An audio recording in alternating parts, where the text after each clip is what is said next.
in an old Mustang. I could fight the cops with my bare 2 hands. End up in jail, eating microwave hell, but I'm a little smarter than that. Welcome back to the channel, guys. If you haven't yet, please go and subscribe. It's free to you and helps the channel out big time. I got a million ideas for videos coming up here as soon as the weather breaks. We got hit with like an El Nino winter here in PA, so there was about a foot of snow outside, and it's been like 10 degrees out for the last 2 weeks straight. So what we're going to talk about today is if the 4th gen Camaro is your best bargain for your buck out there right now for as far as like late model muscle cars go. And believe me, I'm not at all biased. If you've been watching the channel for a while here, you know that I'm a Ford guy. And we know everyone hates these cars. Everyone thinks that they're ugly as can be, the catfish Camaro or whatever they get clowned on more than anything. Which, to be honest with you, I think that's the biggest selling point. Because no one really wants them because they're ugly, the price is right on them. And the interior is not terrible at all. And if you're a bigger guy like me, they're awfully comfortable. So really what I just want to go over with you guys is basically what I have done to this car so far, how much money I have into it, and why I think it's the best bargain out there right now. Especially compared, if you're comparing it to the cars of this year and this generation. This car's a 96, so like the 90s muscle cars. Everyone knows like the Mustangs are better looking, the G-bodies are better looking, but that's also why those cars are going for 10, 15 grand still, especially the late model Fox bodies. So this car I picked up for $3,500. It is the old school LT1 Chevy small block 350. It had a blown transmission. I had to drive it home in first and second gear because the drive wouldn't work. I think the 3 to 4 clutch pack was gone, they said. So for $2 grand, they did a shift kit. They did the steel plated clutch packs. And they did a 3000 stall converter. So it shifts like a champ now. It revs the whole way up before it shifts, and it shifts hard. It's definitely solid. And then I got these wheels off of Facebook Marketplace, of course. Nitto tires. It came with this SLP setup as far as the intake, and then the ram air hood here, which as soon as it gets nice out here, I want to repaint this.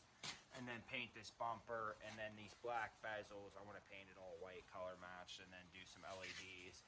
But as you can see, it's not perfect. I want to paint this white too, because the clear coat's peeling, and I'm just not crazy about the black on there. And then it has some dings and dents and stuff, but for $3,500, you can't really beat it. I have $3,500 into the car, $2 grand into the transmission.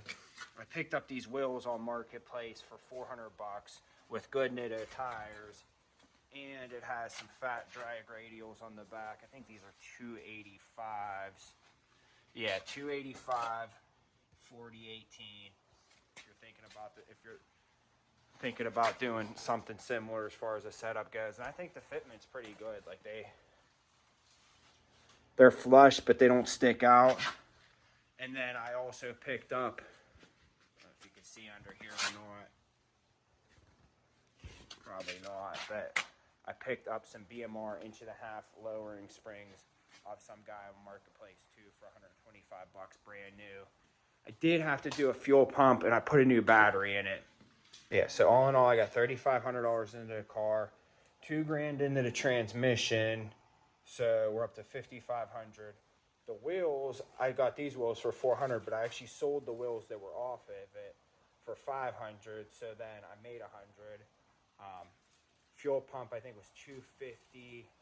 Springs were $125, so we're $5,400, $5,500, $5,700, $5,800, and then a battery. So about $6 grand total. I have into this car. And I think that that's a steal, man. You can't even find a Toyota Corolla these days for $6 grand.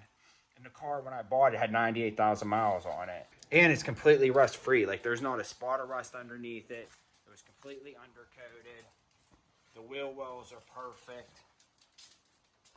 So for under $6 grand, I got a V8 rear-wheel drive muscle car, pushing about 300 horsepower, super reliable. And everyone hates on the LT1s too. They talk about the Opti Spark and stuff. I haven't had any issues with it at all. drove it to Tennessee and back, 8 hours each way, 80 mile an hour down the highway. It didn't miss a beat. And of course, it's not perfect. I mean, the interior could use some love, and that's probably the next steps with it.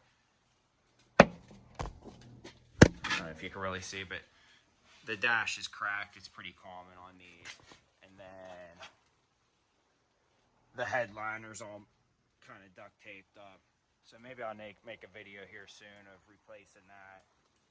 I'm going to probably just pull it down and get some fabric and redo it all. And then the driver's seats tore up too.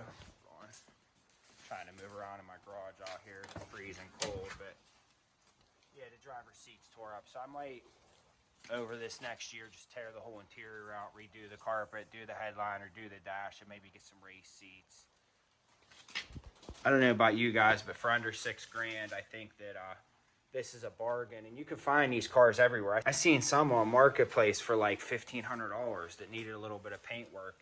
Compared to you're looking at a Mustang for 10 grand, it probably needs an engine, or the old Fox bodies, the paint's trash, the interior's half ripped out, nothing matches on the car. So whether you go with the Camaro or you go with like the Firebird version or the Trans Am version, you can find a clean one all day for under $5 grand, or for at least for right around $5 grand. If you're in the market for something like this, if you're looking at like a 80s or 90s muscle cars, I definitely, if I were you, I would consider one of these 4th gens. The prices on the LS cars are starting to go up, but the LT1 cars, you could still get them pretty cheap.